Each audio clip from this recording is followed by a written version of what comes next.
Major Lindsey and Africa presents Bouncing Back, conversations about resilience for lawyers.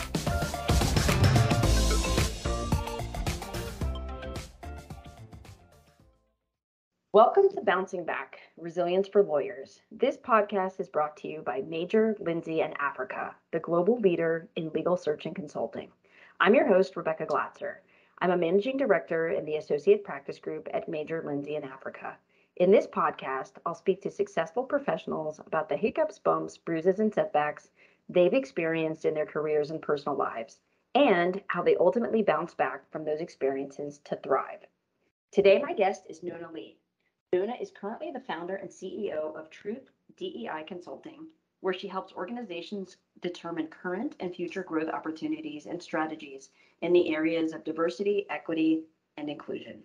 Prior to founding Truth DEI Consulting, Nona was the Executive Vice President and Chief Legal Officer for the Arizona Diamondbacks Major League Baseball franchise, overseeing all legal issues for the organization. In addition to her legal duties with the Diamondbacks, Nona led the organization's internal and external DEI efforts as chair of the D-Backs for Change, Justice, Equity, Diversity, and Inclusion Council. Before dedicating her time solely to the Diamondbacks, she served as Associate General Counsel and Vice President for the Phoenix Suns, Diamondbacks, Phoenix Mercury, Arizona Rattlers, Chase Field, U.S. Airways Center, and Dodge Theater. Nona is active in the Phoenix community and in the sports industry, currently serving on the board of directors and as past president of the Sports Lawyers Association, a nonprofit international professional organization whose common goal is the understanding, advancement, and ethical practice of sports law. Nona also serves on the board of the National LGBTQ Bar Association, is an arbitrator on the American Arbitration Association Sports Law and Commercial Business panels, and serves as a member of the NCAA's Independent Resolution Panel. She is the founder of the Phoenix Women's Sports Association, an Arizona nonprofit whose mission is to help girls and women find their power through sports, and is a trustee emeritus of the Women's Sports Foundation in New York, a nonprofit organization founded by Billie Jean King that is dedicated to advancing the lives of girls and women through sports and physical activity. Nona resides in Phoenix, Arizona with her wife, Andrea, and their dogs, Jazz and Ripley. Nona, thank you for being on the podcast today. Rebecca, thank you so much for having me. I'm excited to be here. Likewise. Well, if you don't mind me saying so, I think you're kind of a badass. In reviewing your bio and all the things about you, you've always been athletic. You medaled in swimming in the Junior Olympics. You played basketball competitively throughout high school. You were so good that you walked on to the Pepperdine women's basketball team in college and earned yourself a basketball scholarship after the first year. And after playing all 4 years and graduating with a bachelor's degree in broadcasting, you got into Oklahoma City University School of Law and performed so well academically and at such a high level that they offered you a full scholarship, not too shabby. You obtained your Juris Doctor summa cum laude and received recognition from the school as Graduate of the Year. So darn, that's something. That's quite the path. And then you took a job as a litigator in Phoenix. You were practicing as a litigator in Phoenix and had this fortuitous opportunity to attend a WNBA game where it sounds like your life changed and started to take a different path because you decided that you needed to merge your practice as an attorney with your passion for sports. You decided you wanted to be an in-house counsel of a pro sports team. But based on our prior conversation, it didn't go perfectly smoothly at first. Can you tell me a little bit about how you made that initial leap from law firm to in-house? Sure, and you're right. The trigger for me was the WNBA starting, and there was just a knowing for me, a very strong feeling that I needed to be working in sports, and so. I did the research to find out what the opportunities were to work as a lawyer in sports because it was never on my radar at all until the WNBA started, and ultimately decided that I wanted to be in-house counsel for a sports team. And after speaking with the then general counsel for the Suns, and I should say that as I was doing my exploration, about the opportunities in sport, I first asked the managing partner at the law firm where I was. And it wasn't just me, it was a woman partner at the time. We went to him and asked to start a sports law practice there, and he told us no. And so that's what triggered me to look further, and spoke with the general counsel of the Phoenix Suns, and who I'd known. She was actually a corporate associate at the firm I was at a year ahead of me, and she'd left, and I wasn't clear on where she'd gone, and found out that that's where she was with the Phoenix Suns. So I gave her a call and said, how do I do what you do? And she spoke to me at length, but was very clear with me that I was unqualified to be general counsel for sports teams because I was a litigator. And primarily what general counsel do in-house is transactional in nature. And so, I was pretty determined, especially after talking to her about the experience about, I was very determined to switch directions essentially and get started on the path. So I decided to research what firms in town represented the sports teams and got interviews with both of them and got a job offer from one. And about a week after I accepted their offer, they called me and asked me to come down and talk to them. And, I couldn't imagine what they wanted. I was pretty, nervous because I thought, are they rescinding the offer? What do they want? And I went down and met with them, and they told me the general counsel for the Suns, who I'd spoken with, was leaving, and asked if I wanted an opportunity to interview for the position. And, her having told me I was completely unqualified just, months before, I said, absolutely. And, they brought me into the firm and partnered me with two amazing women partners to begin learning transactional practice, and set up interviews for me with the Suns and Diamondbacks. And they were jointly owned at the time, the two teams. And I went through the interview process and did not get the job. And, I was disappointed, but not entirely surprised. But then, a few weeks later, they called and said they decided to create a number 2 position, associate general counsel position, and asked if I wanted it. And so I, of course, leapt at the opportunity with 2 months of transactional experience under my belt at that point, and went in-house with the Suns. So that was a process, and it was very short, really, all things considered, and given my lack of experience. But it was, it was a little frustrating, because anytime you have a goal and it's important to you, and in your heart that it's what you want to do, and, things seemingly aren't going well in that regard initially, it's a little frustrating.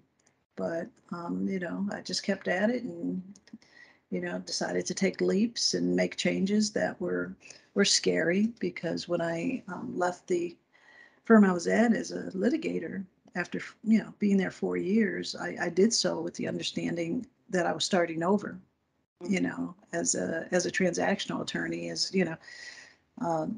a brand new attorney, and I made the offer to do that because I was so determined to make this change and do what was necessary. Yeah, and I love it. I mean, this is about listening to your heart and listening to your gut. You were extremely passionate about wanting to figure out how to get in with a sports organization. And I love that, even though it was a relatively short runway to landing that first gig, you were resilient and you kept at it. Some of the lawyers that I talked to, it takes them, years. Certain candidates that I've been dealing with, it might take them 4 years to get their first in-house role. And so it was incredibly fortuitous and lucky in that you were definitely in the right place at the right time. But I think at the same time too, it can be a little demoralizing to not, especially when, you're clearly very high achieving, and us high achieving lawyers tend to, do everything right the first time. We're all perfectionists. We expect to any efforts that we exert are going to be met with something positive on the other side. And it doesn't always happen that way. So that's a really good good point. When you were with the Diamondbacks, you were one of only 3 or 4 women to hold the top legal position with a Major League Baseball club. And to your knowledge and my knowledge, you were the only openly gay person to do so with an MLB club.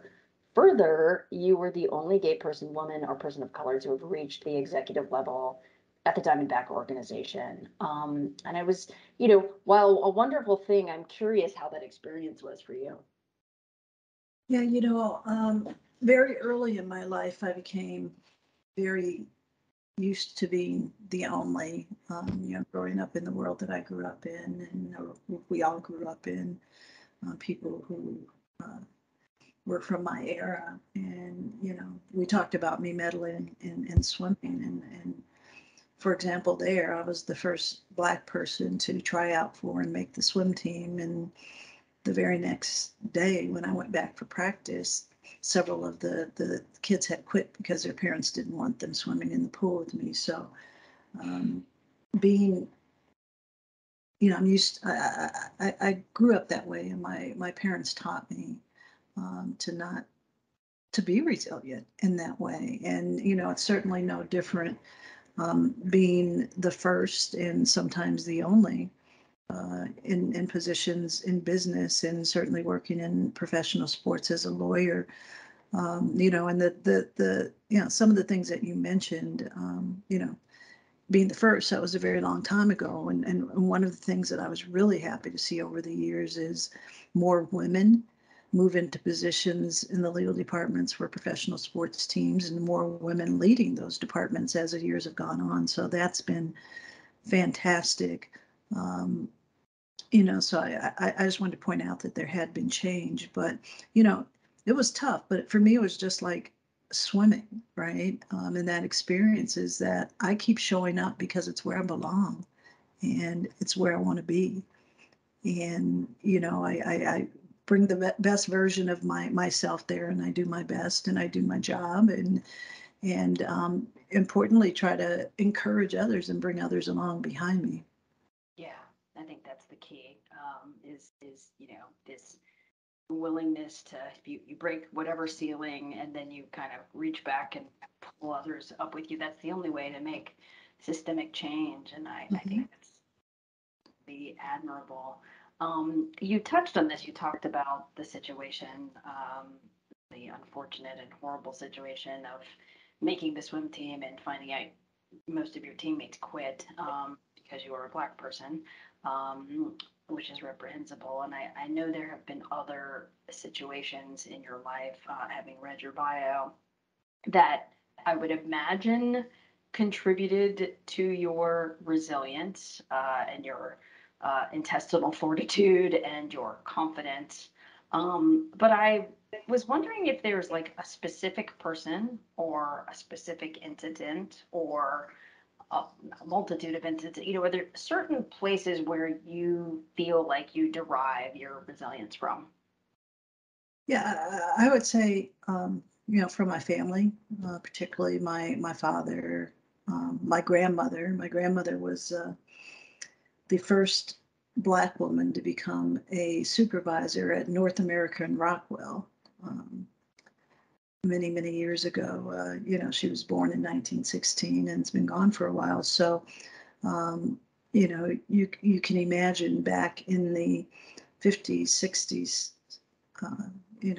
70s, what that would have been like for her. So I got a lot of that from them growing up. And then once I was older and working in sports, I had the privilege. You mentioned that I'm a trustee emeriti for the Women's Sports Foundation. Billie Jean King has been a tremendous role model and inspiration for me. And it's difficult not to, to sit across the boardroom table from her and not be inspired and willing to, she taught me to use my voice. It was challenging at first, being the only often in men's professional sport. And she taught me, it inspired me to use my voice. And to, not what I won't say not be afraid, but really to walk through that fear. That's what's so important, is that people say, oh, you shouldn't be afraid. And I'm not a proponent of that, because as human beings, I think it's difficult for us not to fear things. I think what's important is our capacity to walk through that fear, to achieve our goals, whatever they may be, personal, professional. And from those three people in particular, I learned that my father, my grandmother, and Billie Jean King, is that we can't let fear of failure paralyze us and keep us from trying to achieve our goals, our dreams. Yeah. That leads to nothing but regret and what if. And I started early on thinking, well, what's the worst thing that can happen? And the worst thing that can happen is that I'll fail, and there's no shame in that. And I learned that through sports, right? I mean, in basketball and in swimming, all of it, you don't win all the time. Indeed. But from those losses, you get you learn lessons, and you learn how to improve, and there are opportunities for growth. And so those people help me understand that, and help me to learn to walk through fear, and to show up and do my best. Indeed. Yeah, no, sports is such a great teacher.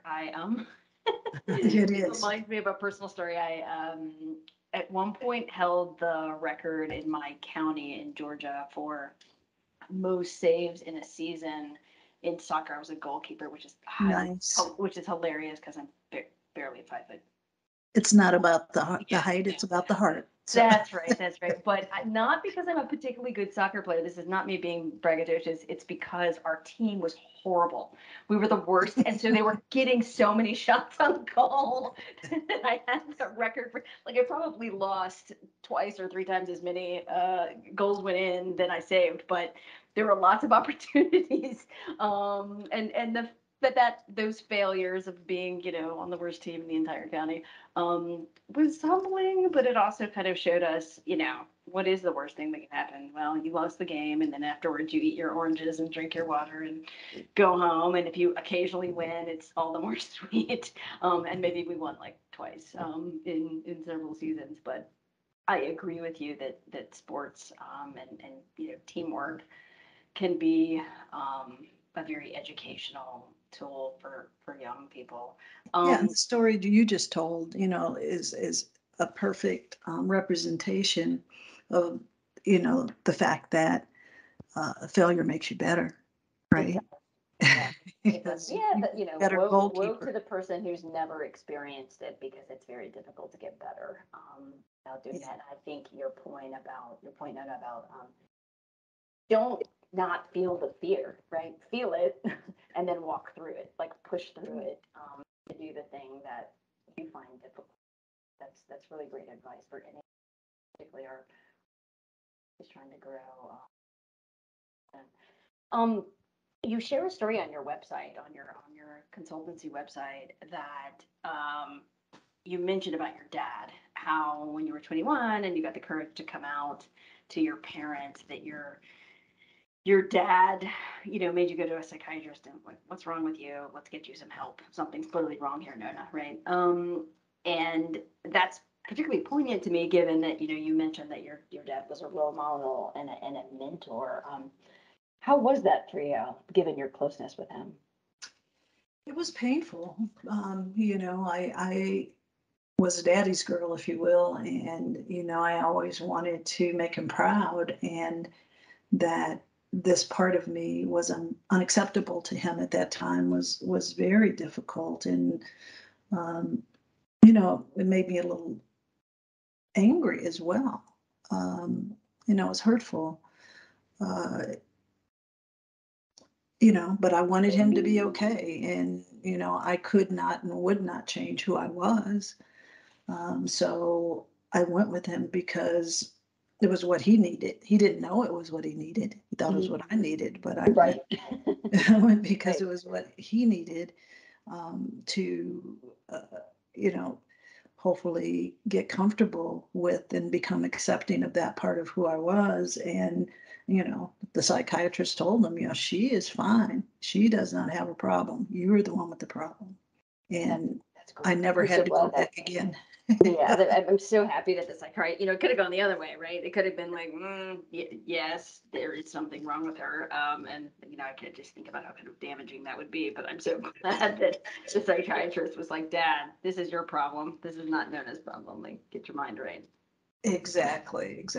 And I'm happy to say that, he came around and, my dad wasn't, we all are imperfect people. And he loved me tremendously, as like any other family, everything's not always perfect, but, he was willing to do that for me too, because he knew he had to do something. So, Right. I It appreciate sounds it. like he came around eventually to sort of figure out that this was ultimately his issue. So I did want to ask you, I mean, you've had all these different and varied experiences. You sat on the JEDIC Council for the Diamondbacks. Obviously, come to DE and I work, from your own lived experience. But I'd love to hear a little bit more about, after this storied career in the sports, which seemed to be your first love, what encouraged you or helped you come to the conclusion that you wanted to start your own DE&I consultancy? Well, I think it was a culmination of things, frankly. I mean, sports was and always, it has been a love of mine, obviously, given my background and the way in which I relate to the world in a place where I'm very comfortable. And having the opportunity to lead the D-Backs for Change Jedi Council really gave me the opportunity to see how important this work is to me. I mean, it's always been important for me, which is one of the reasons I started the Phoenix Women's Sports Association. But I didn't realize, that awakened something in me. And I had an amazing run with the Diamondbacks and in sports, and I will always be grateful for that. And I loved my time doing that, for 22 years. But starting the DEI work, it was a similar thing that happened, back when the WNBA started, where there was a knowing for me that this is where I needed to switch my focus to full time, because, it's time for me at this point in my life to uh, do work that can have a lasting impact and that can help make meaningful change in our world. I mean, I'm so proud of our youth today because they are vocal, they are brave, they often, they put their time where it matters in terms of speaking up for meaningful and necessary change. And I can't just sit back and sort of dip my toe in the water. I need to be in this space and do what I can with the experience that I've gleaned over these decades of life and working. um, I, I need to use that to step in and see what I can do to help change hearts and minds, hopefully, and help people make systemic change in terms of diversity, equity, and inclusion. Definitely. You talked about this knowing that you seem to be a very intuitive person, and I'm sure that comes from a life experience. And sometimes I talk to lawyers who, some of them have a very clear path, right? They knew they wanted to be a judge when they were 3, right? And they're just executing, they're trying to get there. Others knew that they, came to the conclusion in college that they wanted to be a, data privacy lawyer, that sort of thing. But I sometimes talk to folks, particularly on the junior side, the practice of law, who aren't really sure what they want to do. They don't know if they want to be partner. They don't know if they want to go in house. They don't know if they like what they're doing. It's fine. They were sort of following this path that they was sort of laid out for them, and it made sense. They're political science majors or English majors, and like, this is what you do next if you don't want to teach, kind of thing. And so I'm curious what advice you would have for young people, those in our listening audience who are trying to sort of find their way or figure out the knowing piece of this? Yeah, I would say, first of all, don't beat yourself up for being uncertain, because we don't always know right away. We know for sure when things present themselves, I think. Sometimes we do know. I was not one of those people who were lucky enough to know the entire time. So I would say, don't beat yourself up. Trust your gut. There is a knowing, I think, if you listen to yourself and you tap into what it is that brings you passion and joy, and trust your gut on that. And it may be in practicing a certain area of the law. It may be in doing something else with your legal degree, but trust your instincts. And then once you realize what it is you want to do, be really, really intentional about doing it. Do your research, do what you need to do to prepare. That also requires some patience, but it does require a certain degree of persistence as well. And then I would say, don't be afraid to, or I won't say don't be afraid, because I already talked about it. I don't buy into that concept, but don't let fear keep you from pursuing what it is is your truth, what it is that you need to be doing. Amen. Don't be afraid of the fear, so to speak. Exactly. Embrace the fear and let it drive you. Embrace the fear and let it drive you. I love that. That's great. Well, Nona, thank you so much for giving me your time and sharing with me and our listening audience so willingly of your experiences. I know that they will find them valuable. I have found our time valuable, and I sincerely appreciate you spending some time with me today.